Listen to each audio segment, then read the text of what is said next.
அன்றொரு நாள் மாலை நேரம் இயேசு சீடர்களை நோக்கி, அக்கறைக்கு செல்வோம் வாருங்கள் என்றார். அவர்கள் மக்கள் கூட்டத்தை அனுப்பிவிட்டு படகில் இருந்தவாறே அவரை கூட்டிச் சென்றார்கள். வேறு படகுகளும் அவருடன் சென்றன. அப்பொழுது ஒரு பெரும் புயல் அடித்தது. அலைகள் படகில் மேல் தொடர்ந்து மோத அது தண்ணீரால் நிரம்பிக் கொண்டிருந்தது. அவரோ படகின் பின்பகுதியில் தலையணை வைத்து தூங்கிக் கொண்டிருந்தார்.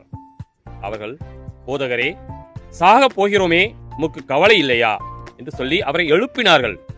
அவர் விழித்தெழுந்து காற்றை கடிந்து கொண்டார். கடலை நோக்கி, இறையாதே, அமைதியாயிரு என்றார். காற்று அடங்கியது. மிகுந்த அமைதி உண்டாயிற்று. பின் அவர் அவர்களை நோக்கி, ஏன் அஞ்சுகிறீர்கள்?